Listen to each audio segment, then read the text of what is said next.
Hi, my name's Emily White, and I'm the author and host of How to Build a Sustainable Music Career and Collect All Revenue Streams. Thanks so much for joining. Today's episode is going to be audio excerpts of the foreword of the book with Zoë Keating. I'm just going to speak briefly and then basically let the tape roll for you all. Zoë is a dear friend of mine. Her younger sister is my best friend, although I know my best friend from tour managing Zoë a long time ago. If you know Zoë and her career and music, awesome.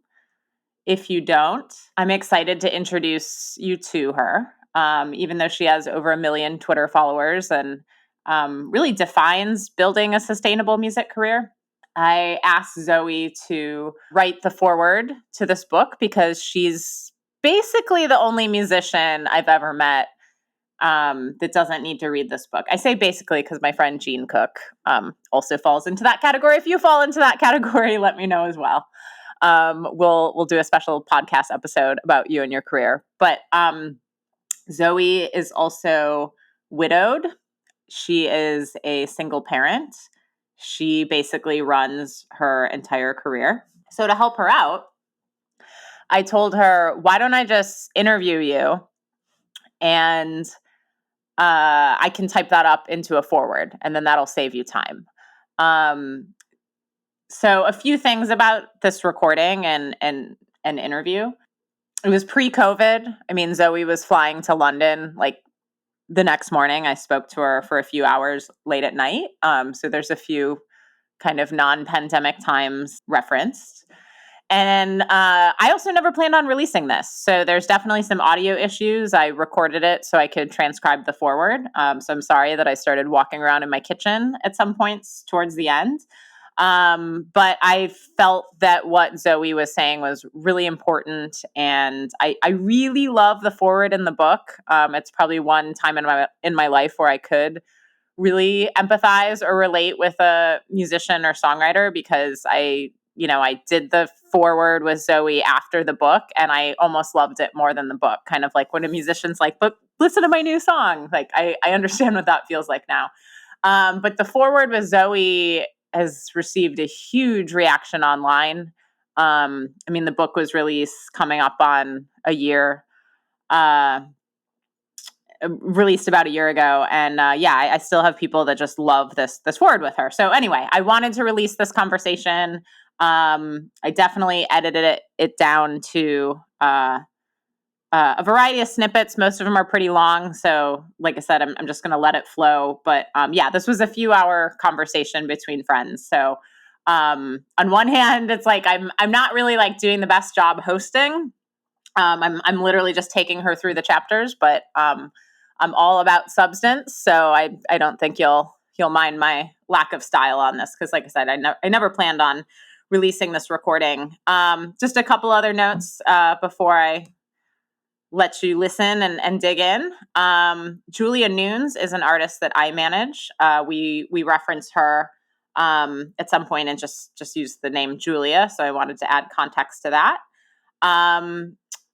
Zoë also talks about how important it is to have deals with your bandmates and told me a story about, a bandmate receiving a $30,000 recording advance and Zoë and the drummer each getting $1,000 and not knowing about it.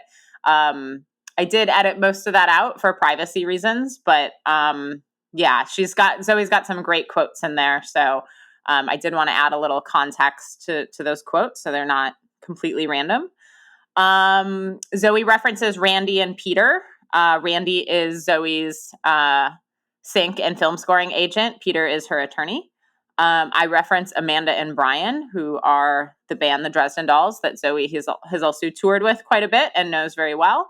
So hopefully those notes make sense. I will stop talking because this episode is going to be pretty long, but hopefully you enjoy listening to it as much as I enjoyed talking to Zoë. So that's pretty much all I have to say on the foreword episode of How to Build a Sustainable Music Career and Collect All Revenue Streams. Always tons of love for Matthew Wong in general and for composing the beautiful music he did for this podcast. So I'll let Zoe take it from here, and I hope you enjoy. Thanks so much. Sorry about the delay. Oh, no worries. Is he all settled in? Yes. Yeah, I'll just keep my voice down, but he'll be asleep soon. Okay, cool. You said it casually before, and it's kind of like what this whole book is about, where you're just like, well, I have my audience, and it's like, and that's something I'm constantly trying to point out to artists when they get distracted by other things. I'm like, it's true. It's true. I'm doing this for a few reasons. One, this is information that's out there, but I've never seen it presented in order. Yeah, it's true. Maybe like a blog here or there, but it's true. Never like all in a book. Right. And so I see musicians at these conferences spending a ton of money and just like grasping at nuggets of information, like trying hard. But considering it was an industry that was set up decades ago to confuse artists, that would be like trying to teach a child multiplication and division before you teach them addition and subtraction. So, and also it was information I was I was sick of explaining to people, and just felt like you shouldn't have to know me to have access to this. And then the revenue stream component is I was sick of taking on national acts that people have heard of and be finding money for them, which on one hand I know is my job, but is like kind of messed up if it's people that people have heard of. And why I wanted you involved with this Foreword, like I said, is including Amanda and Julia, you're the only musician I've ever met that doesn't need to read this book. So that's funny.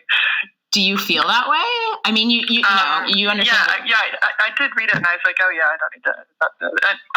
What I did think was interesting was that I didn't know any of this stuff going in. Right. So I wonder, like, would it have been different if I knew? But I have that kind of. I realize I'm unique in that I have that software programmer's mentality of, oh, here's a bug. How do I fix it? Or what's behind this? Or I look at the system, and that's just kind of in my nature. And I've approached it like I would approach designing a map or debugging a piece of code or whatever. So, yeah. I mean, I figured it out as I went along too, although I can't code. Yeah, I think there's other people, nearly everybody I know who did this either figured it out on their own or they had somebody who did it for them. And I think I don't know what it would be like to start now and to know all these things. And would it be better? Like, who knows? Well, it's interesting you mentioned that, because I was really frustrated when Taylor Swift made her big statement about not owning her masters and how upset she was. And because that was confusing to me, because on one hand, I'm like, I completely emotionally get how you feel, but that's the piece of paper you signed. One, like that's what you signed up for, literally. And two, artists like Prince, like warned you, and many others, like not that long ago.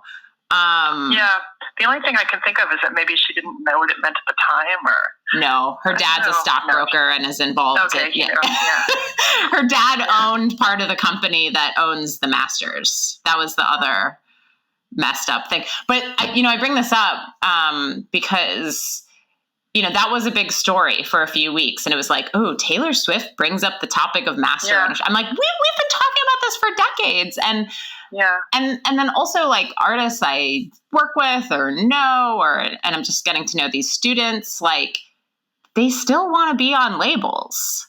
Yeah, I know. Like we just started. I find that really surprising. I come across it all the time. I'm like, what? Why? I do too. Because it really, sure, maybe in the olden days, like if you needed them to open doors for you, they were slammed shut all the time. But nowadays, the only reason you would do it, I would think, would be if they can bring you more of an audience than you can bring yourself, and that's not necessarily given anymore. Not at all. And it's we just started managing other ways to do that. There's other ways. Yeah, exactly. And it's like, I just, at this point in my career, I'm not even doing much direct managing. I'm working with the managers on our team who bring me these concerns or whatever. And we just started working with like a brand new artist. And I was so blunt with him because he was like, okay, I'm ready for this to be my job. And I was like, okay, that's not your decision. And then the next thing was, and I feel like the music I made is perfect for an indie label. And I'm like, well, you just said you want this to be your job. So you're going to give up at least 50% of your recording revenue. It's like step by step didn't make sense with the goals. So, So just, I mean, that, I don't know if you see that, but like that comes up in my world constantly. And I just feel like you've done so much, and like Prince, Fugazi, like... I still find people who want to be on labels, or actually I had a situation recently where this guy who has a record label in New York City, and they're known for doing really, really super, super high resolution audio recordings of kind of unique artists, and they just do them as one-off. Mm-hmm. And that was something that I thought it was the only thing I thought was worth doing, because it was something I wouldn't do myself. Well, anyway, he put forward the idea of like where in the city we'd record it, what kind of microphones we would use, and I was troubleshooting with the engineer about like how we could do high resolution multi-tracks of my live recordings and stuff. And everything was great until they sent me a rough deal memo, and I said no because of they wanted all the publishing, for example. Oh. And I said, I love this idea, but this isn't worth enough to me for me to put this much work into a project. And then they said, oh, but we'll give you a $5,000 advance. And I said, I can make $5,000 in one day. Mm-hmm. Was the advance part of the deal memo, or did the advance or the $5,000 arise after you said that? The $5,000 arrived after I said that. That was their care. And so I said, thanks for offering this to me. It was really great for me to think about it. And I said honestly to them, it was the first time I actually thought about giving up a percentage of something in exchange for something else. But I think ultimately this isn't the right situation for me. So yeah, and that was that. And they seemed kind of hurt. And I said, I just tried to do. So anyway, that was that. Okay, so we're gonna talk about this, like producers and things like that. But I was dealing. I'll just tell you real quick. So I feel like I've been dealing with this a lot over the past year or so. Like producers who do not have the reel to back it up, asking for tons of stuff. And I work with Pat Sansone, who's in Wilco. Like I've worked with Brennan Benson. These are like, world-class producers and artists who like, I know their cash producing rate. I see people who do not have their reels and resumes being like, I want 30% of the master, 50% of the publishing, and full cash and full. And I'm just like, where are you getting this information? And then I don't like when people are like, oh, there's less money. Like, I'm like, people hated it back in the day, and I would also argue there's more opportunity. But anyway, we'll get into that. So, okay. So I was talking about, how you figured this all out and how I see musicians like spending a lot of money to be at conferences and they're totally overwhelmed. Do you feel that conferences, serve this educational purposes, or how can musicians best educate themselves, or can they? I do think conferences are good because it's like there is a smorgasbord, whatever you want to call it, where you can go and hear different things that you might not know. Mm-hmm. And for example, I first heard about Sound Exchange at South by Southwest. Yeah. I met somebody there and I signed up, and that was that. And then, it's a good place to meet your peers. I think in my experience, musicians tend to be, you have some are in bands, what have you, but it's not an incredibly social experience for me. And I don't often come across a lot of musicians who are talking about business. Yeah. Unless I'm at a conference. Right. And then, it's really, the best parts are those hallway conversations where somebody talks about, well, I've never gotten anything from ASCAP, have you? And, well, I have, and blah, blah, what did you do? That kind of thing.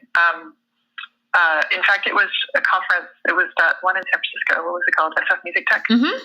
That was probably the most influential conference of any of them. Wow.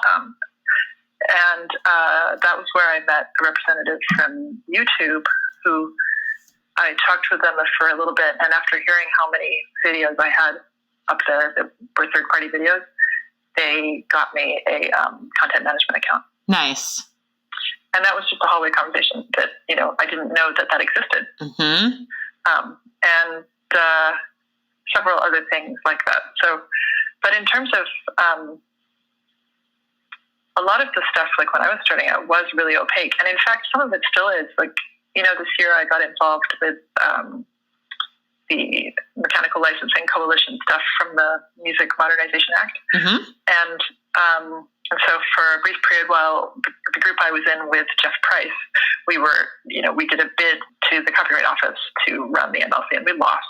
We lost to the bigwigs, which was kind of expected, because it was sort of expected because they were really chummy with Catherine Temple, the head of the Copyright Office. But I learned so much about mechanical royalties that even I didn't really know. Right.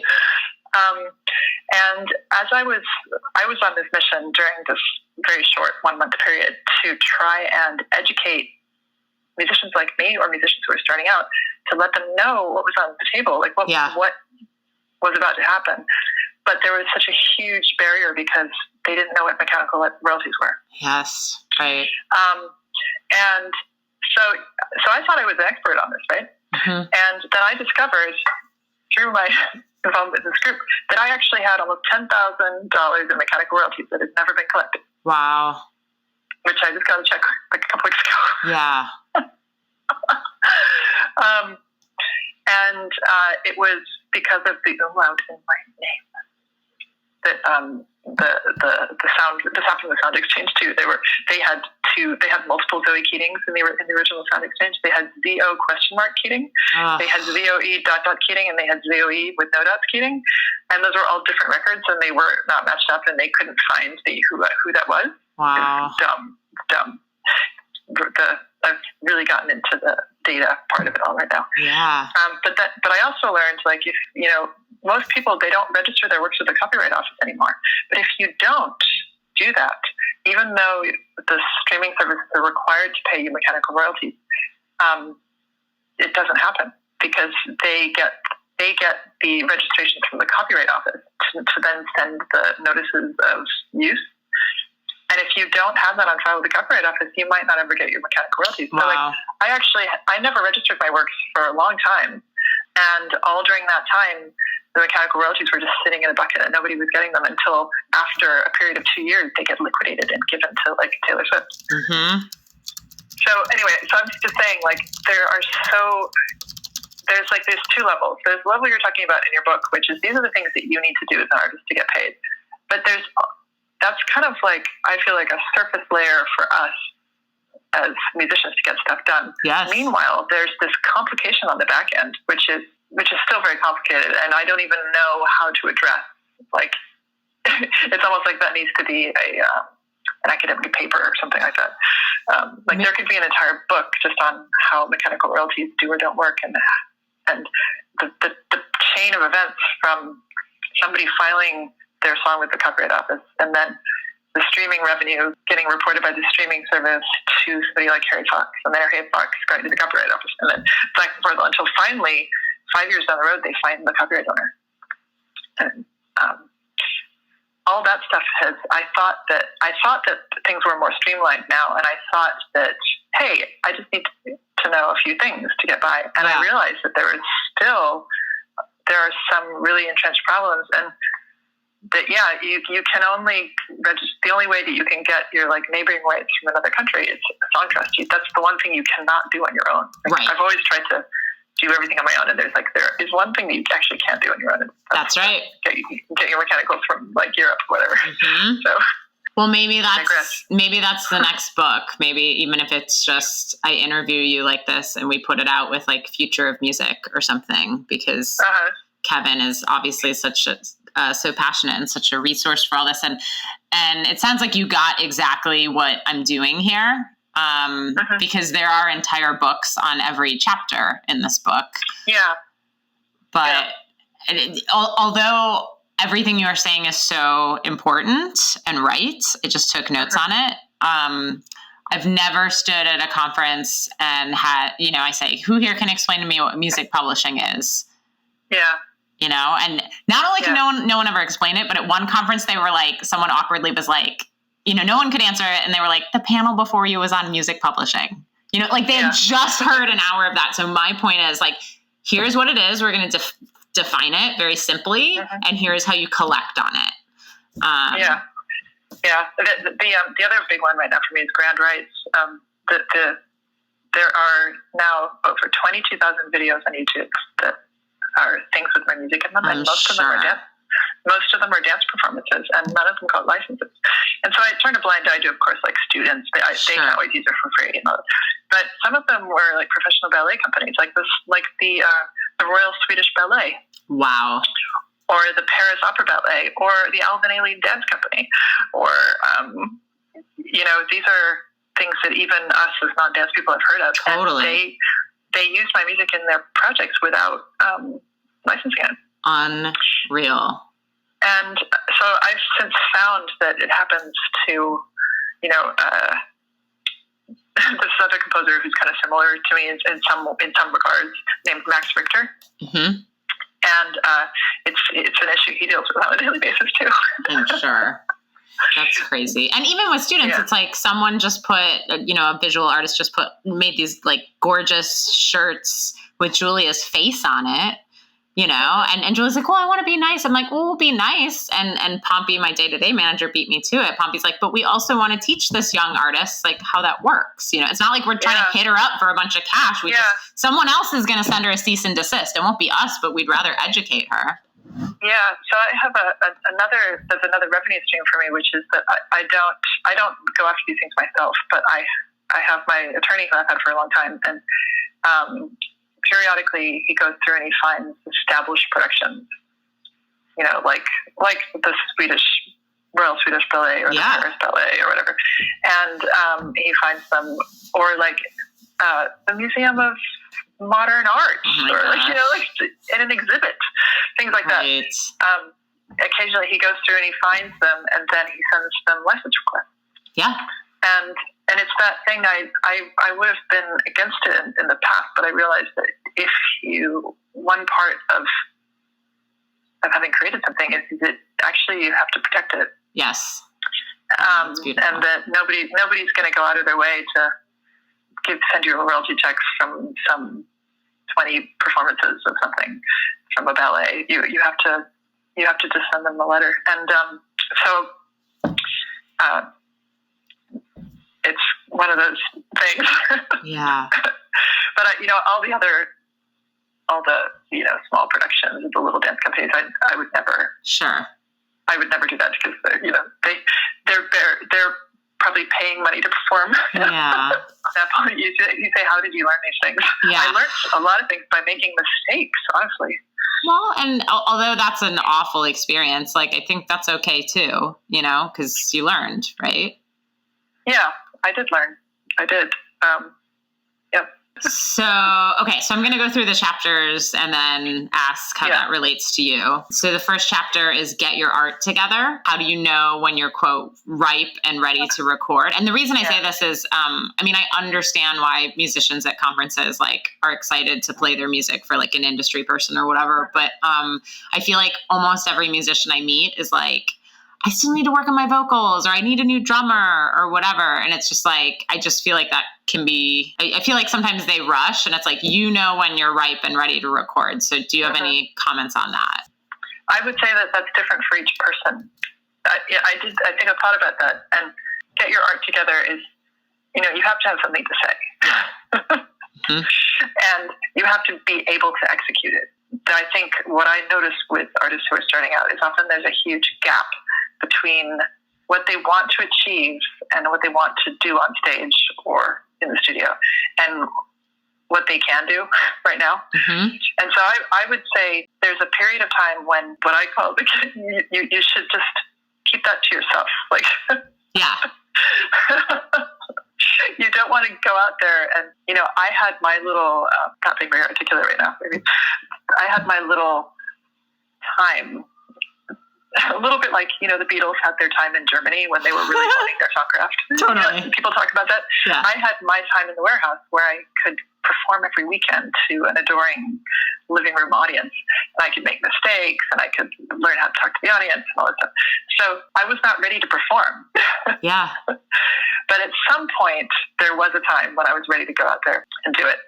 And that said, I do know some people who kind of hash it out as they go along, and they don't really have a clue.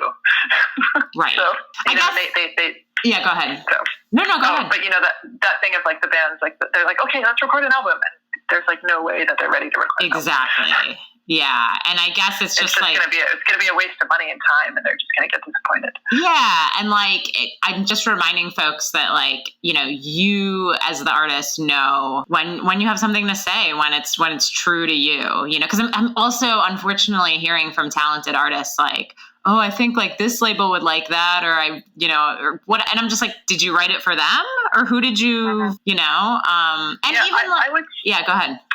Sorry, there was something else I was thinking of. Is that I don't know, I can't speak for other artists, but for me, I had a kind of a long period of working in private on something. And then I was done with, I worked really hard on like my little live show, and I also worked on my EP that I was doing. And I did it by myself in a room, and I worked on it for maybe quite some time. I can't remember how long it was, but it was some time until finally I felt like it was really ready. And I knew that I had made something different that really I felt proud of. I felt like it represented me as a person. Yeah. That was when I knew it was something. It wasn't just something I thought was cool or I liked it. It sounded neat. It really felt like this is a musical version of myself. I love it. That's when I knew that I was ready to get out there. However, what happened next was, in my enthusiasm, I started sending it out to people I knew in the industry because I was already known as a session cellist. And then I started getting the rejections, which I realize now I was lucky to get. Often you don't hear anything. Right. Yeah. So then I got all the rejections. And that's a really difficult point, because here you are, you have your soul encapsulated in musical form, and people are telling you that it's not interesting, or it doesn't have any marketability, or maybe you should add vocals to that, or why don't you come into my office and then I'll get a picture of you lying across a fur rug, and then we'll put that on the cover, and that'll be great, which actually happened to me. Amazing. So that's really crushing. And what do you do next? Because more likely than not, you're going to be crushed by. You're going to think that somebody should hear this musical soul, and they're not going to hear what you hear, because maybe if it's good, this is what I think, if it's good, maybe it hasn't been done before. And people in the business only want to hear things that they already know somebody else has done, right? Yeah. So I think nearly all the artists I love started doing something that nobody in the industry had heard before, and therefore they weren't ready to hear it yet. Yeah. And so what do you do next? Are you going to go back to your room, and are you going to be crushed, or are you going to do it yourself? So, keep going. That's the splitting moment. Yeah. So for me, I did it myself.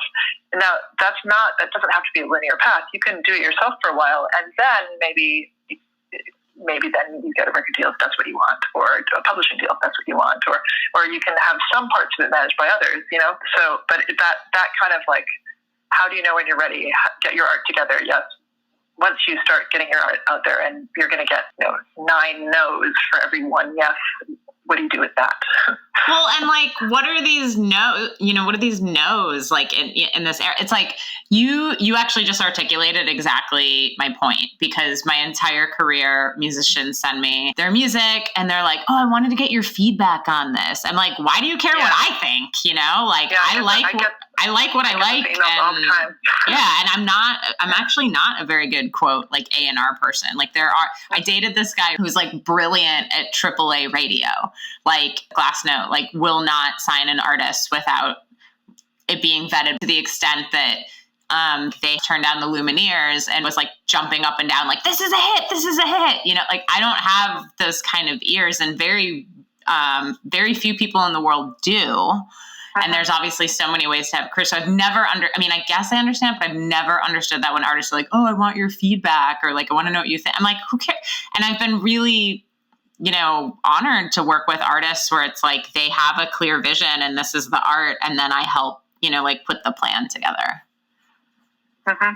So, yep. Yeah, so that's right. You got that exactly right. That's awesome. Okay, so next one, basically getting your communication platforms in place before you hit the studio. I thought your focus on like email is crucial, and it's still amazing that in 2019 people don't do that, and they just rely on Facebook or Instagram or whatever. And it just got to all be about the email list, and it's worth the money. Like, I feel like that's the one thing I pay for the email list every month, and I'm happy to pay for it. Yeah, and the other thing we've been playing around with, and I'd be curious what your fans would think about this, is we've also been doing some text lists. Oh, yeah. Yeah, when I say email list, that's just like the bucket that it gets held in. But I don't put an email list out anymore. I tell people the number from the stage. Oh, great. It's like 444-999 or something like that. And I put posters of that in the lobby by the merge table, with the number. And it's because I'm famous for putting out my email list sign-up sheet, and then I lose them. Yeah. or I don't enter the numbers. I don't enter the email. And for a while I was using TaskRabbit, which is a good thing. I'd like get them all together in a pile, I'd scan them, and I'd put it up as a job on TaskRabbit, and a day later you have it all done as data entry. So that's the way to do it. And then I just started using the text, which is great. and way more people sign up on text than do. Yeah. Exactly. Which is also the case for like voting too. They're seeing a lot more, obviously. Yeah. And all that is really advanced in the last few years. I mean, just doing the mobile apps and all that stuff, and that's gotten so much smoother and easier to do than it used to be. Exactly. Although it's funny. Yeah, go ahead. Oh, I was going to say, and now that even Twitter use was sort of the last social media holdout for me that wasn't doing an algorithm for your feed. Right. And now they are. And you can switch back to the see latest tweets, but the default is to get the algorithm. And it just means like you might build your audience somewhere, and then they're not going to know about it because you've given all of your asset over to another company, essentially. And who knows whether they're going to continue to let that work for you. But Facebook in particular, I mean, we all complain about that, but I just did a little test to see, like, can I actually, if I was going to pay to have a post, to have everyone see it, how much would that cost? And it would cost at least $1,000 to get half of them, I think. Wow. And I'm not sure that I can even do it for all, like, 54,000 or whatever. Yeah. That's not feasible. No. And it's nothing that we haven't known for a long time. I mean, ever since the Dresden Double Stage, yeah. Yeah. Well, and like, it's not hard to illuminate that to younger people. It's like, what if you built your career on MySpace? And then they're like, oh, yeah, right. Yeah. So, okay, what you're saying about the texting is funny and interesting because it also shows you how nothing has changed, because Amanda and I tried to do that, like over 10 years ago before like platforms existed. We would just put a Google Voice number on like a piece of cardboard and like hold it up on stage. Yeah, no, I remember that happening. I remember there was a number and somebody was getting them on their phone, and it was kind of annoying. Yes. And now there's nice platforms to do that. So. Yeah, I use Textable. Oh, nice. There's a bunch of them. Okay, I'll check that out. I've been using Textedly.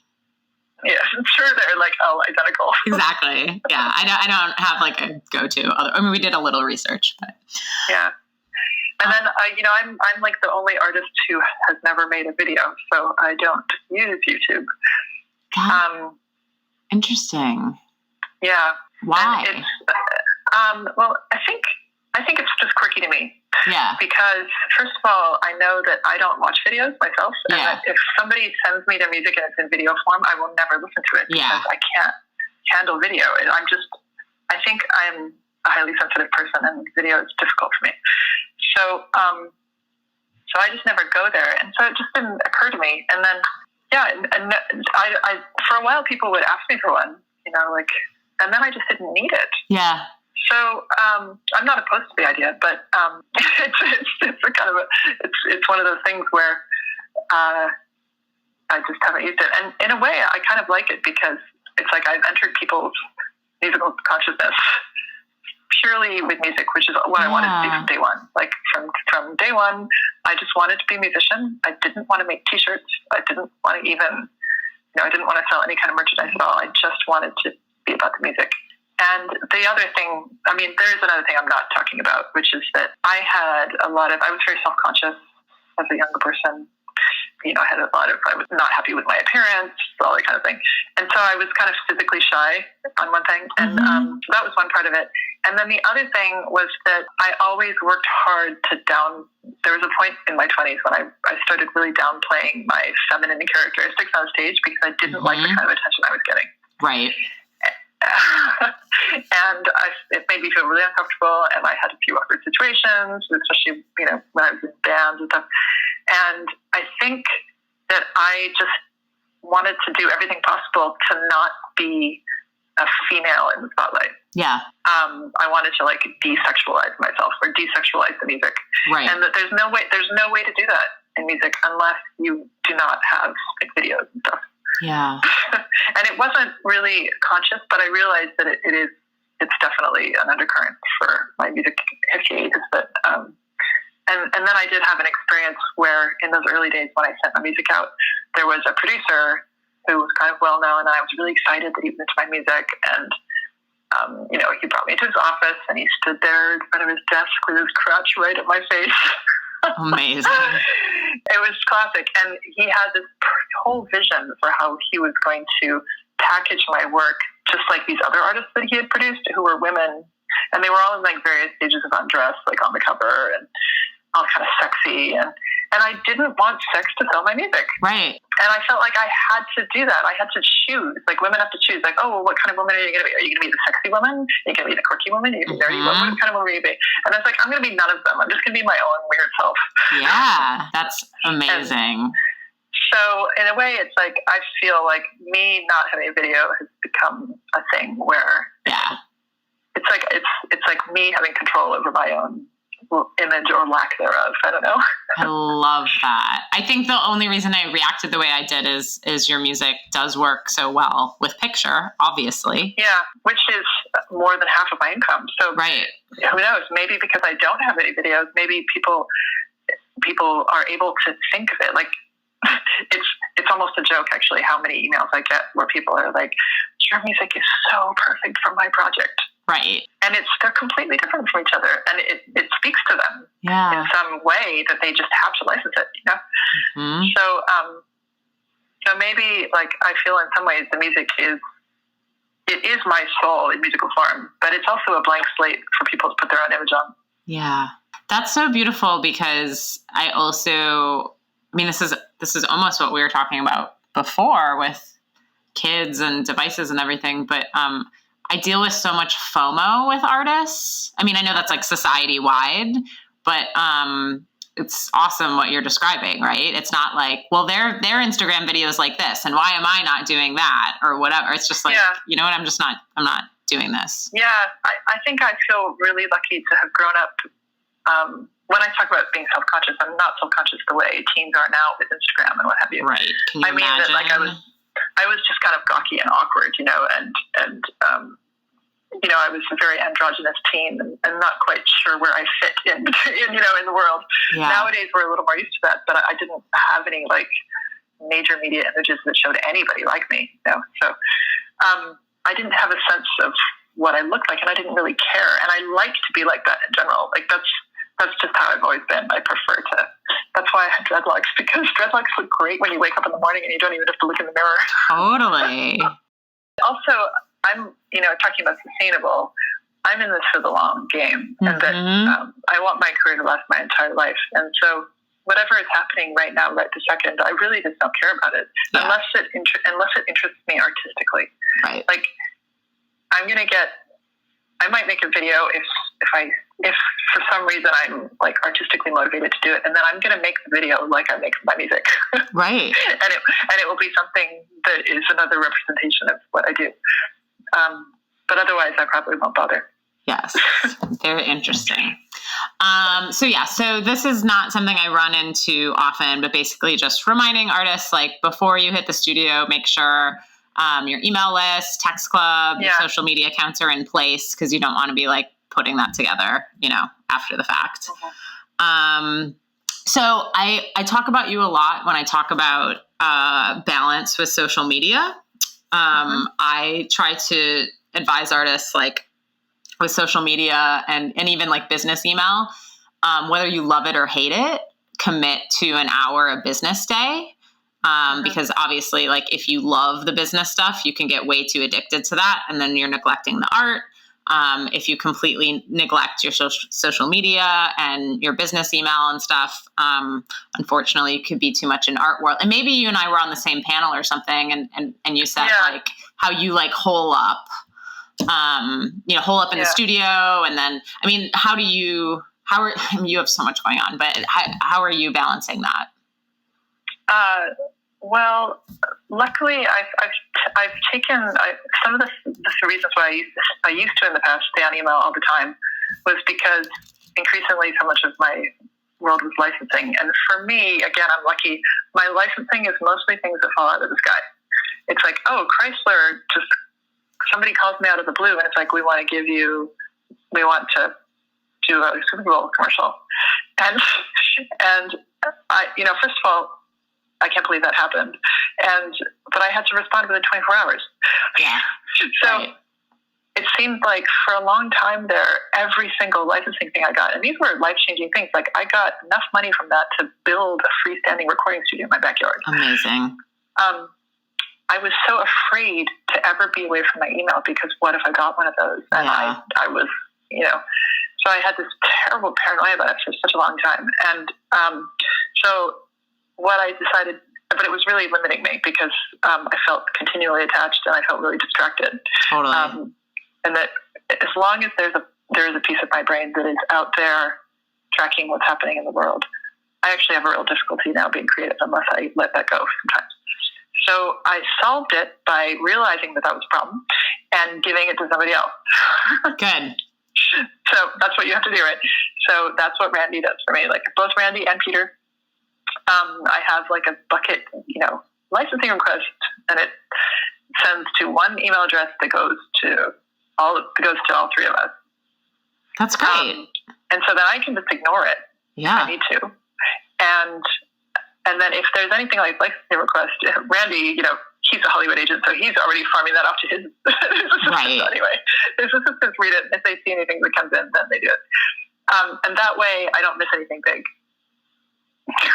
Absolutely. That's yeah. So then I do actually have days now. Just my work life is so limited to between 8 a.m. and 2:30 p.m. That's it, 5 days a week. Nice. I mean, and that's not by choice. It's the elementary school hours. Right. So that's not a lot of time. No. It takes so much time to make my music. Like, this movie I'm working on right now takes it's hours and hours and hours just to make a couple minutes of music. Mm-hmm. So I just can't do that anymore. And in fact, I do have like a day a week, sometimes 2 days, where I'm not really checking my email. Good. Yeah, and then it's funny how text has taken over now. I know. Don't even get me started. But and then as for social media, again, this is where I feel sometimes where I'm not. But maybe I'm qualified to talk about it. But I had this major, terrible life event happen, like right in the middle of my life, and so as a result of that, I found some forms of social media to be incredibly painful. Yeah.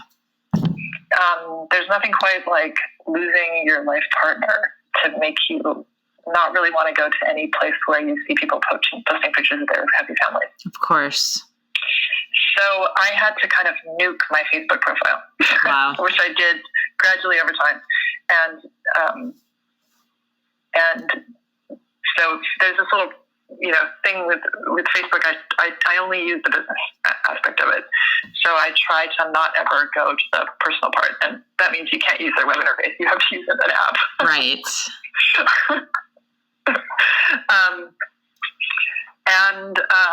So Facebook I've really stopped using mostly for that reason, actually. And then once the election came around, I felt like, wow, this is really a reckoning. Yeah. And I felt really conflicted, like a lot of artists, like, should I even be sending people here? Because this might be bad for society and for the future of democracy and what have you. And I feel really conflicted about it. So the kind of natural, I used to have a real, like, I've changed. I used to have a really natural share my life with people thing. And I stopped doing that, for one thing, because my life was actually kind of difficult there for a couple of years. And then, the other thing was that I didn't really want people to be up there doing that. Yeah. You know what I mean? Mm-hmm. So, and I made a decision. I was like, this is probably I'm going to take a hit for this. And when I get it back, I'll probably have to build it back up if that's even possible. And I just decided that it was okay. Yeah, it is okay. Yeah. Things evolve. Wow, you answered. I had like a lot of questions about this, and you pretty much just answered all of them. So that's amazing. Okay. Go ahead. I think also there's one thread in all of this, Zoë, and that's that whatever is happening to your life and career right now will probably not be happening tomorrow. And so it's really good to stay nimble and to not be too dogmatic about things. Like early on in my career, I couldn't say, I refuse to work for hire. I had to. Yeah. Now I'm saying I'm never doing work for hire. Right. So it's just an example of like, things are shift over time. And whereas in the past I might like share my pancake recipes or whatever, I might not do that anymore. Right. There are some other ways to go, what to do. Like, okay, am I going to do a pre-order and then I'm going to release it everywhere? There is some nuance in there for people. Yes. You don't have to put it on every platform all at once. Exactly. And things like that people don't think of. And there's a lot of pressure in the industry to like, oh no, you have to release everything all at once on every single platform. And like, no. Like maybe a major artist has to do that if they want to charge. Right. But that's not what we're doing here. No. So it's actually, if you're a small artist, it matters where you do it first because you might need the money. That's right. Exactly. And Julia just charted, so yay for that. Oh, did she? Oh, that's good. Yeah. That's really good. I can remember the moment that I learned about that I was on the Billboard charts with Into the Trees. Mm-hmm.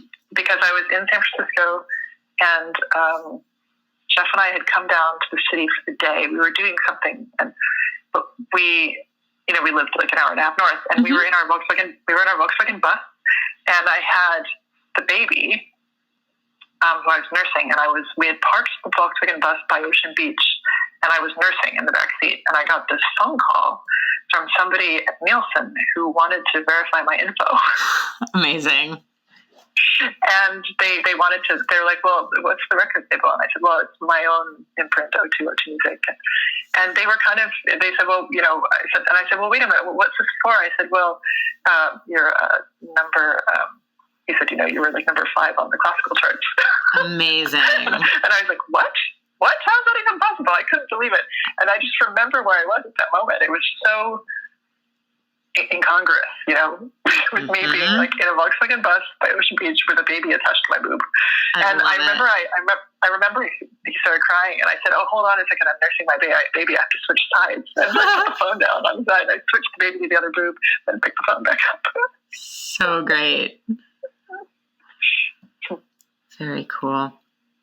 Okay, so the next chapter is get your business affairs together before you hit the studio and fair compensation. So here's a bunch. Basically what I'm saying there is like, okay, everybody hates talking about money, especially creative people. Nobody likes talking anyway. So like you have to get together before you hit the studio, get coffee, talk it all out, like put the terms at least in email. Yeah, go ahead. I would say with this one, I've discovered over time that sometimes people are more free talking about this stuff via email. Interesting.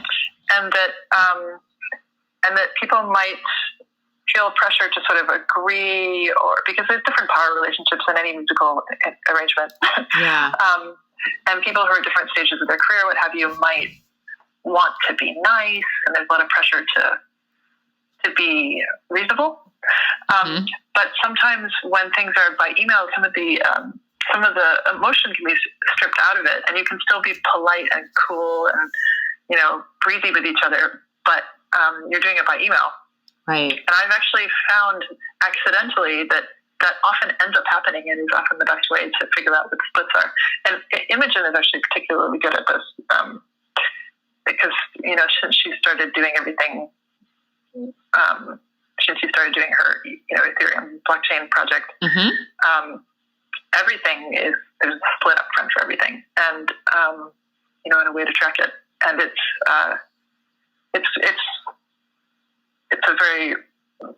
doesn't have to be fraught. It can just be like, well, this is what I think is fair. If you think it's more, and blah, blah, blah, and this is how I will pay you. And that's the other thing too, figuring out the splits. Like, are you going to take more up front and less in the back end, or are you going to take less up front and more in the back end? But then how are you going to manage the back end? All that. That's great. I think both ways are really good and really important. The issue that I've been seeing is people not talking about it at all. Yeah, I think it's like maybe it's similar to any kind of salary discussion. I think people have difficulty. They have difficulty talking about money. It's a cultural problem, and the only way to do it is just to get through the uncomfortableness and to bring it up. Somebody's got to bring it up. I find that it is, in some musical situations, it's the last thing that's brought up. Mm-hmm. You have you have a whole day of rapport, and then at the end you're like, oh, by the way, it's like $1,000, okay? Right. It's going to be awkward until somebody makes the first move, and and it's always going to be better for you if that's you. Yep. Exactly. Yeah. Everything you're saying is right. The one thing I'm suggesting that did not happen on a few projects I walked in, like in the middle of, is, it's like, have that coffee or email is fine too, where I recommend, like, just tell everyone. Usually I'm dealing with the artist who's also the songwriter, and it's like, you need to tell everyone if they feel like they wrote on something, they have to bring it up in the moment or as soon as the session ends, not 6 months later out of the blue because they assumed something, and then it's a total disaster. Yeah, this is a thing where there are some things you can figure out as you go along, but it's really, really, really valuable to know in advance the legal ins and outs of arranging versus writing versus remixing, what those are considered in the world of song splits and what have you. That's right. And it's really just important to educate yourself about it, so that then when you're working, you can be thinking like, oh, actually, I'm writing. Yes. No, I'm not just arranging. And because I certainly didn't know that when I started out, and I think a lot of people still don't. I did actually have a few situations in the film scoring business, actually, where I was being hired by different well-known composers in the world of Hollywood, actually, to do what one of them called cellification. Nice. Which was, I would come down with my looping rig, and I would improvise to a scene, and they would record it, and then it would make it into the movie. That was composing. Right. Absolutely. But I was only being paid as a session player. Yeah. And And once I realized that, then I started saying, well, if I'm going to do this, then I'll need to be credited, blah, blah. Mm-hmm. But I didn't know the difference at the time. I just thought, I'm just being a session cellist. But actually, I was going in there and I was writing material. So, and you're right, it's really hard. You can't do it afterwards. No. You can't go later and go to the producer and be like, that movie that I did a session on a year ago? I actually wrote that thing. Can you go back and add my name to the credits? Actually, while we're at it, can I get back in royalties too? Oh, I do have one. This may be slightly related. I do have something I ask for now, which I did with Amanda, which was whenever I do something that is like a major thing, I actually have like featuring Zoë Keating in the song title because it's a really the former information architect in me finds that very alarming data-wise because you're mixing up different kinds of data in a title. Mm-hmm. But unfortunately, in the way that music metadata works, that's the only way that you can often be searched. Right. But that's my other one ask right now that I do. Right. It's like, if I'm going to work with you, then you have to give me a feature credit. Exactly. Very smart. So then we have the chapter, Music Publishing Isn't Scary or Confusing, plus How to Land a Sync Placement. So first, I learned from you, I guess I learned this in school, but then you illuminated it. Basically, like the PRO's formulas work against you, right? Is that still the case? Yeah, I think so. Yeah. Is there anything you can do about that? Well, I mean, for me, I'm never gonna earn any. Yeah, it's a winner take all situation, right? Mm-hmm. The only way the pros work for me is because of my television licensing. That's all that I get from them. Like, I'm played on Morning Edition once a week, NPR Morning Edition, but that doesn't earn anything. There's a show called On Being, they use my music. That people play me on various old radio stations, but and I know that coffee shops and all that, they still use sampling. They still have a person who goes around and listens. Interesting. So in terms of that's not going to really ever amount to anything. I think where the pros come in is once you start getting placement. And then there are certain fees that each broadcast medium has to pay on the back end. So, for example, I have this show by CBS called Elementary, and they just wrapped up, I think, their 8th season. It's over. Mm-hmm. And they put my music in most episodes, and it's syndicated. So it's been translated to different languages. It plays in different countries. And, just that show is, $15,000 a year or something. Fantastic. Just from royalties from it playing in other countries. Mm-hmm. So that's where ASCAP and BMI are very important. Yes. However, that's going to be diminishing over time because streaming television is taking over. So, like Netflix didn't have to make the same deals that the CBS, NBC, ABC had to make. Yeah. So the highest back-end royalties from ASCAP and what have you are from those big three. And then it's less and less for cable, and then it's less and less for Amazon and for Netflix and what have you. And I think that there's kind of like a writing on the wall for the future for composers where that money, I've always looked at it as that's your composer's retirement fund. Like if you have a lifetime of music being synced in TV shows and what have you, those are going to rerun, and that's going to continue to pay you over time. But that's going to go away if it all becomes streaming television. Yep. So then it becomes even more important to get a really good fee up front because you're probably not going to get anything on the back end. Right. So those are complicated things there. That one. But I guess you could call it publishing. Yeah, absolutely. How do you collect on your publishing? Well, I mean, I'm a member of ASCAP, although this is another subject which you don't touch on. I don't even know if it's worth it, but those decisions you make right in the beginning about what society you're going to use, mm-hmm. or what digital distributor you're going to use, mm-hmm. those are really hard to change later.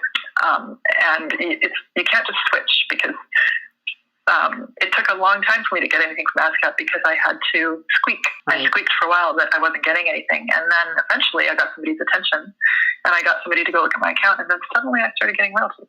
And that's a story for a lot of people. And so I've always been concerned that if I were to suddenly switch to CSAC, that my television royalties, there would be a gap there. That it's a mysterious process of how does that get switched from one to the other. You know what I mean? Yep. And that's like a large chunk of money for me. And so I haven't been willing to risk it. And then the same thing to a similar extent with your digital distributor. Like initially when I started out, CD Baby was the only thing in town, so I used them. And now there are many better options, especially if you have volume. You know, so I'm in a little subcategory of that. A lot of the digital distributors don't touch classical.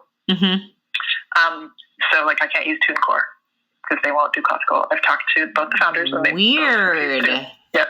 Peter Wells and I had an argument about it in public one. I'm sure. But so I have to use Root Note. Oh my gosh. That's what I use. That's what I use now because they don't take a percentage. I just want a flat fee. Yeah. And but meanwhile, CD Baby still manages some things, and I absolutely cannot get like things like iTunes Match royalties. I can't get them out of CD Baby.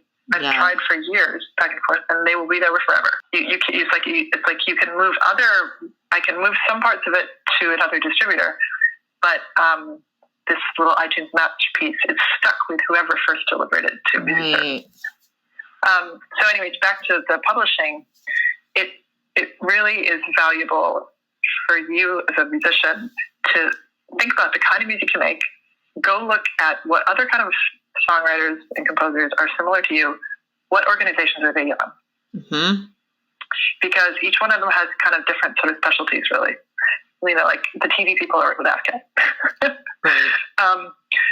So, and it can matter because it's still opaque, right? They can find you more money. Yeah. And so you want to be with the group that's going to find you more money. And I think there is, I'm spacing on it now. There's actually another performing rights organization, which was the one that was created by, what's his name? Oh, the Irving Azoff one. Yes. He created his own, and that I was going to go on to that one. Like Jeff Russo, my co-composer, was really trying to pull me over there. And I didn't for similar reasons. But anyway, that's I'm sure that he gets like the most possible money there is for his composers. For sure. So how are you collecting your publishing besides your ASCAP? Oh, well, I have Harry Fox for my mechanical. That's what I do for that. And then obviously there's Sound Exchange. And then I have a direct account with YouTube.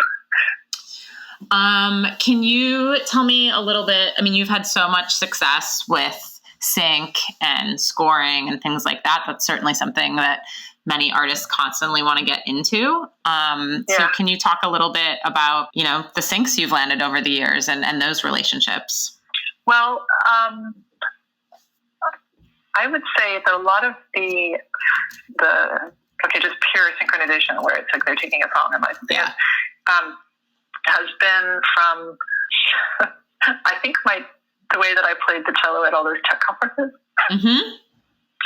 So, I played at Oracle World in front of 10,000 people, and somebody saw me there who was putting it on and said, "Oh, that music was great." And they happened to work for an ad agency. And then when they were doing this ad, they were like, "What about that cellist?" And so it's been word of mouth. I've never ever submitted my music to an agency. All of my sync, which I still continue to get, comes from what I call manna from heaven. It's like comes out of the sky that way. And I think it's from, there was a period of time there where I was kind of omnipresent in a certain kind of tech circle. Yeah. And that was when I had the, like my peak licensing. And so, so I did a Chrysler Jeep ad that was called Jenny and the Jeep. Still up there. What was it called? Sometimes with proper nouns. It was a big year. It was like the Halftime in America was the name of the commercial series that happened at the Super Bowl. Anyway, it's up there. They were all like Chrysler ads for Jeep Wrangler. And So that one aired during the Super Bowl. And then there was another one for Chrysler DMX. And then it did a series of ads for IBM and for Intel. Like, Intel sponsored me for a year. That was great. Mm-hmm. And there's so many other ones like that. The Chrysler ones were the biggest. Yeah. And then there's countless films. I mean, all the films and documentaries, and that's actually something on my to-do list. Is I should make a page of all the things. Yeah. But there's a little thing there, which is that sometimes I'm one of those people where people discover my music and they think that they're the only one. Right. And so then they have to have it for their film, and I don't necessarily always want them to realize that it's in a lot of other films. Yeah, right. And that's actually been a huge problem for me with the world of dance, where I heard from a major choreographer at a major ballet company that they wanted to use something, but they didn't because they said so many lesser companies had already used it. Interesting. But those lesser companies never licensed it for me, so it was only hurting me. Right. And it's the same thing with some of the films. Like, I actually had a situation where my agent, he said, you've become the sad social environmental documentary musician, where people put your music in, like the New York Times put it in this pollution in China multimedia thing. It was big because it was the first multimedia thing the New York Times did. Like, now they do it all the time, but it was the first one. And it got a Pulitzer Prize, and it had my music in it. Amazing. So I was kind of joking that does that mean I got a Pulitzer? Yes, I would say yes. They sent me a nice photograph. It meant that, like, it made it some of the music for a while there was hard to license because it had already been in some environmental thing, or like what have you. So I think that's one of the reasons why I haven't always publicized what I'm in. Yeah. But, they've been slow and steady. Sometimes there's more, sometimes there's less. They still come in, which is good. Yeah. And then I started doing actual scoring in 2008. That's when I did my first picture, my first full picture. And then I got a TV show in 2014. And that came out about a really funny way, which was that, the editors had used my music really heavily in the temp score for this show. Mm-hmm. And the director they approached the guy who's now my agent. They approached him and said, we really, we love this music. Do you have anybody in your roster who is like this? And he said, to his credit, he said, why don't you just hire her? Right. And then he went and tracked me down. Nice. And that's why I'm very loyal to him, because he did that. And they were very skeptical. They were like, well, has she ever done this before? And he did a little research and found that I had done some composing. It's just that I hadn't done any Hollywood stuff in Hollywood. Yep. And so that was my first gig.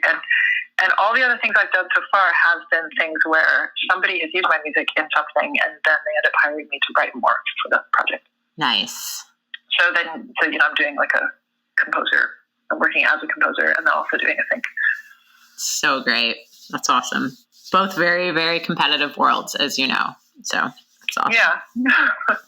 I think I don't really, I don't care about the status part of it. I don't live in LA. So there was a big decision I had to make when I came to Vermont, and my agent and the people I was working with, they really wanted me to move to LA, and they were like, Zoë, you're already doing it, and you could do more if you were here, because people in LA have a real distrust of people who are not in LA. And so because we're in this era of peak television, it's actually a great time to break into the industry, because they really need music and they need stuff that's different. But when it really comes down to it, they really want you to be there. So weird. So. Okay. Setting up your release and distribution plan. What does that mean to you? You've already touched on that a little bit. Yeah, I think that's going to change for every release, because the technology is changing again. When I released a little EP last year, I was really at a loss. I thought, gosh, how do you release music now? Like, I still feel like we're kind of between formats. And it's like, is it really all streaming now? Or is it, should I release the music embedded in a lampshade? Or like, what should I do here? Should I sell T-shirts with music in them? Right. And I just decided to. It felt like an anachronism, but I ended up doing a kind of like a informal survey on social media and by my email list. Like, hey, I have a new thing. What format do you want it in? Nice. And I just asked them. Yeah. And surprisingly, people wanted CDs. Yeah. And that I was absolutely not going to make another CD. Right. But that was the one that had the most percentage of votes. Yep. So I made CDs for that reason, and I sell them, which blows my mind. So, I did that, and then I released it on all the platforms that I care about. Are there any platforms you don't care about? YouTube. Yeah. I actually don't release it there. Yeah. So that might change. For a long time, I didn't actually release on Spotify. I had my, what I call my legacy albums on Spotify. I put them up there in 2015. Yeah. And then I didn't release any new material there until last year. So right. Apple is still substantial for me, which is, I imagine that now that the iTunes store is gone, that might change. Right. But that hasn't hit just yet. So I'm waiting to see what that's going to look like. But, Apple has, I make that kind of joke that iTunes pays my mortgage, except that it was true. Yeah. Is your catalog housed in one place anywhere? On Apple. Nice. And on Bandcamp. Yeah, I figured. Yeah, Apple and Bandcamp. Okay. How to market with or without a budget? Do you think about, quote, marketing? No, I don't. I didn't think so. I really don't. Maybe that's a problem, but I don't. No, it's not a problem. I figured that's what you would answer. I guess. So when I'm not saying that that's the way forward for everybody. That's not necessarily totally good move, but for sure. I'm just getting inside your head a little bit. So when you put out a release, what do you do after it's out? Oh, well, I guess I am marketing in a way. I mean, my time is marketing, right? So I talk about it. Yeah. And I still feel like my concerts are the best marketing there is. Yeah. So getting out there and performing is the best advertisement for me. For sure. For anything. And I said earlier that I have a merch table, but I still don't sell CDs. I put them out there and I put a donation box. Nice. Because what I really want to do is, it really works for me when people take a CD and they give it to a friend. Yeah. And I also, from my calculations so far that I've seen, I make more money with the donation box than I would if I sold them. Yep. So, and it makes people feel good. And so, but let's see, what else do I do? Yeah, I guess I've been tweeting, and one thing I haven't done because I haven't had time this year is I haven't tallied up all the income from that one recording and seen how it's done compared to other things. Nice. Because it's on my agenda to do. It's just taken me a while. Because I was curious to see, is it the direct-to-fan via Bandcamp? Is it iTunes? Is it Spotify? What is it that's what's the most volume and what's the most money? All this, I don't have a clear picture of that. So sorry. I know what it is across the board. Right. But for the one new thing, I want to know what it was. Yeah. I did create for this book a revenue stream spreadsheet that I'm just sharing with everyone. So if that's helpful, that was kind of the point of that. So people could project what they make monthly, what they make annually, so it can feel like a real job in a good way. Well, I already do like a quarterly thing because I have to do my estimated taxes for my accountant. However, it is at the end of the year, I try to do a release to my audience. I say, this is what I made this year. I still do that. And I put it on a Google spreadsheet. Mm-hmm. And I did it last year. And it is every year it's harder and harder to do that just because everything comes in such piecemeal. Yes. And when you have a lot of material, it's very hard sometimes to parse out what it is. Like, you've seen the quantity of statements you get from Apple each period. It's like a folder of 50 documents. Right. And you have to figure out in there what is the sales, what's the streaming, and what territory, what currency are they giving it to you in. It's not like I can just, tally it all up and be like, this. Like if they send me like $1,300, I have to go through there and figure out what that is. Mm-hmm. And then, the music reports. So my mechanical royalties are collected by music reports and Harry Fox. And Harry Fox, more reasonable. I get like a check every quarter. Right. It's doable. But it feels like every week there's a check in my box for music reports, or 2 or 3. And last week, I think I deposited 8 checks, and they're all for like $10, $15, $15, $41. And they just come in, they trickle in all the time. And I wish that it was direct deposit. So anyway, it's just, I find it increasingly difficult to try to automate all of that.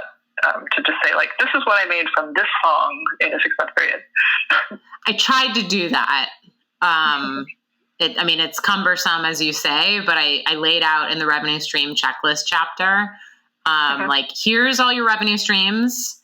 I did see that, and it still seemed a little, like, simple for what I have. It definitely is simple, because everyone I meet who's not you is missing some of those simple ones. So that's why we need to do the sequel. Wait, where was it? We'll do the sequel book at some point. Like, okay. Yeah, I should send you a link to my Google spreadsheet, because they're public. And it's where I put them in there, and then they have a little percentage calculation in there, so I can calculate the per rate stream and all that. How much did I get per stream, or all that stuff, or the calculation of the CD Baby one to deduct CD Baby's 9%, right? To figure out what I gave them. Exactly. Do you ever think about, I know this journalist or that journalist, and I have a release coming out? Does that ever cross your mind? No. And I do know this journalist, because I've talked with them about music streaming issues, like Ben Cesario at New York Times, or this guy, what have you. But or like Bob Boylan at NPR. Yeah, that's amazing. But no, I've never said that myself. And I assume any radio tends to happen organically. Yeah. It usually gets like added to like new sounds at WNYC or something like that. And I think this is where I've thought about like how I would do this in the future if I want to, because I've never had like a music publication review my work. Right. Yeah. So, touring. Do you have any thoughts on live strategy, efficient touring? And then I think I know the answer, but do we know of any single parents on the road beyond megastars? There's very few. That's where I get into my new phase, which is that the school will not let me take my son out of school. And so then what do I do? Right. Because I can't leave him here with a paid caregiver for weeks at a time. Totally. When he's, I can't do that. So that's why I'm kind of like thinking I'm at a transition point and I have to figure out what to do. In the early days, you can bring them with you, and on the Imogen Heap tour, I hired sitters in each city. It cost me $200 per night to do that, because the amount of time that you need a sitter for when you have a concert is a lot. Totally. But so it costs a lot. So if I was doing my own shows, it would be feasible. But if I'm coming as a session player, it isn't. I think that's always shifted. If you're young, just get out there and do it, because once you start getting into adult life, it becomes really difficult to tour. Yes. Merch. What is your relationship with merch like?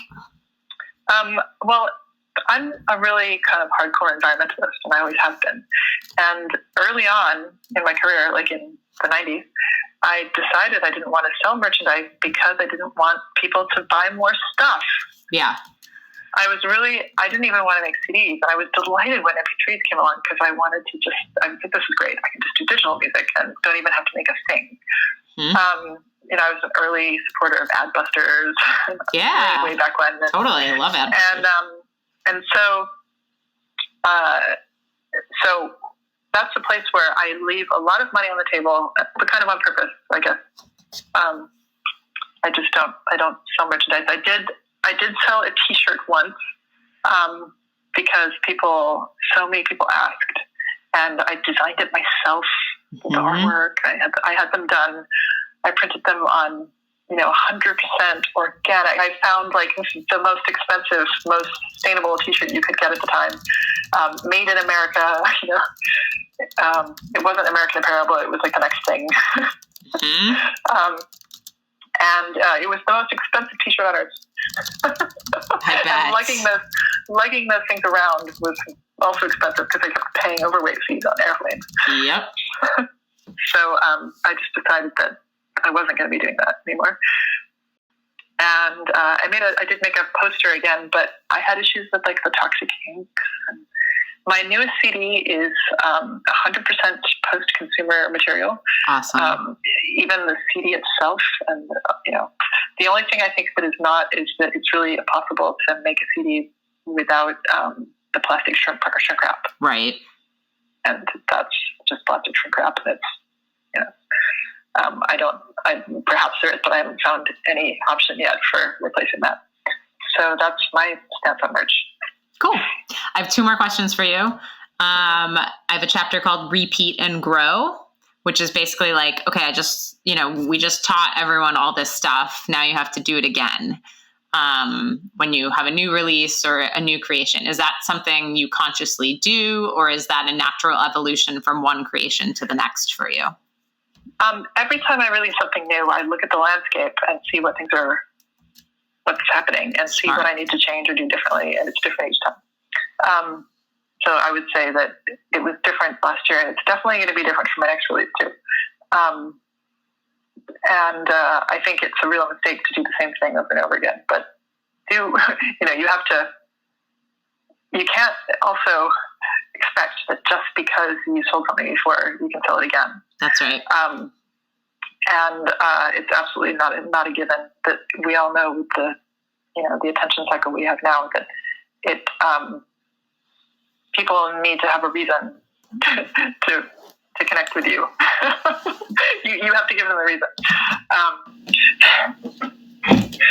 So hopefully you have a relationship with your fans where they need to connect with you, and that is definitely a plant that needs to be nurtured. I would say that's probably the thing that is the most important to focus on. Is is your audience still engaged with you? Are they still growing? I love it. I think it's really concerning when things aren't growing. I remember being really psyched when teenagers, I found more and more teenagers at the show. I was yes, young people. Because they have still a few more years, they'll be going out for concerts. Yes, exactly. And stick with Amanda and Brian when you can too, because I don't know how there just continues to be younger siblings at their show. It just keeps getting passed down somehow. Yeah. Okay, last question. The last chapter of the book, or basically the last chapter, is when do I need an attorney, business manager, and or manager? Defining an artist's traditional, quote, team.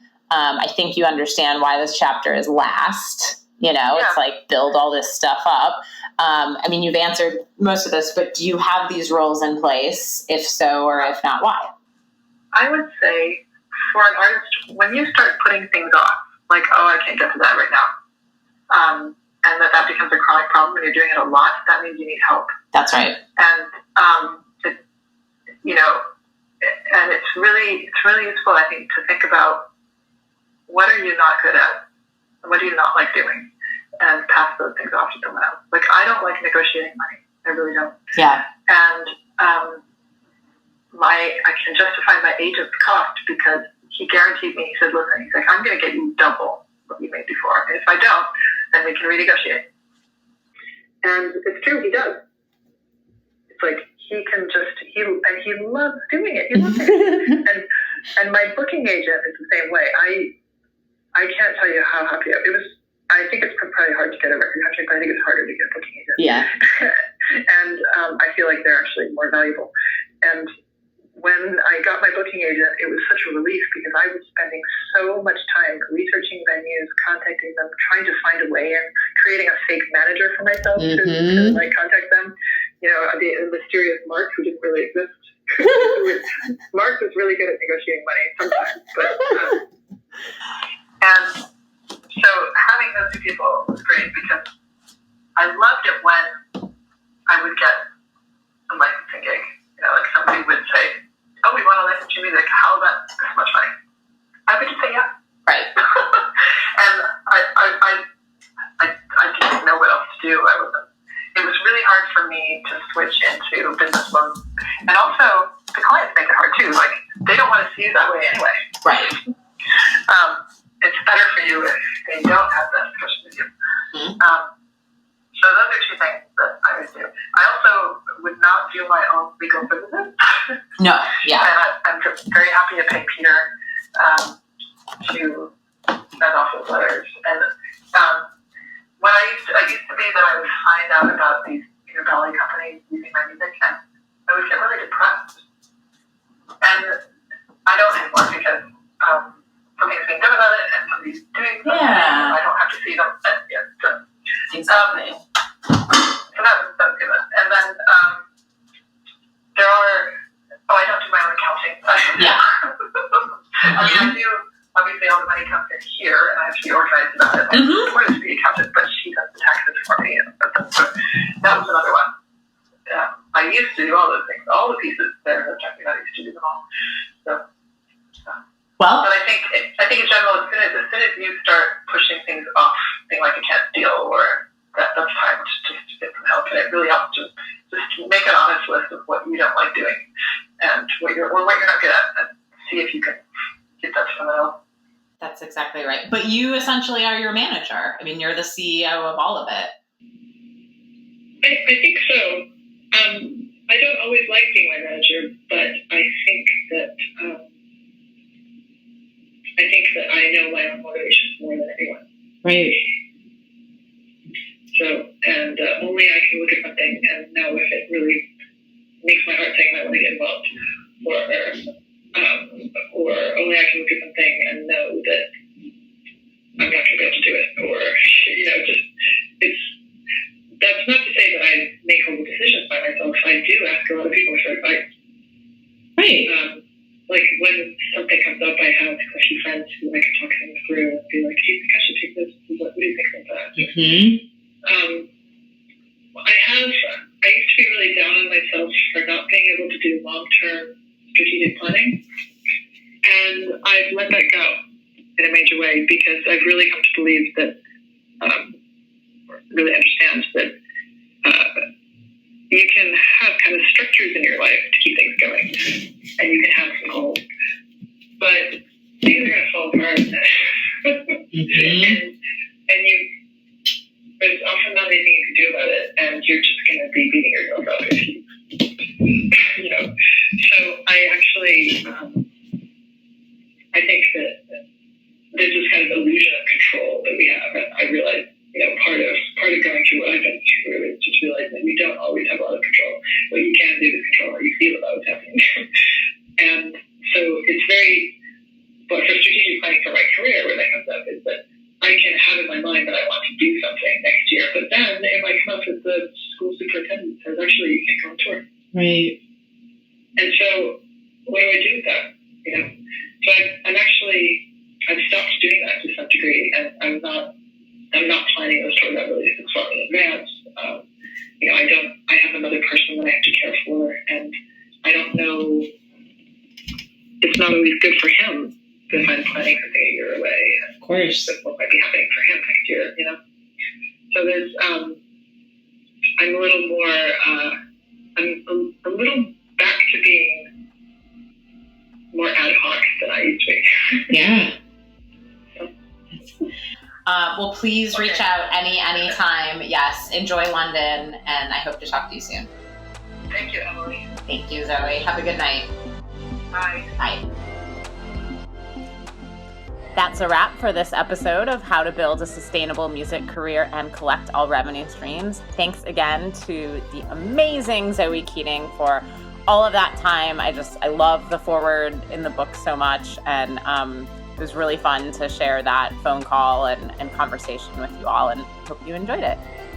Thanks again to my amazing engineer, Nathan Kane, Matthew Wong, who composed the music for this podcast. And tune in next time where I release another conversation that I never planned on releasing. We'll dig in on episode 3, which is chapter 1 of the book. And that's Get Your Art Together with Justin Vernon of Bon Iver.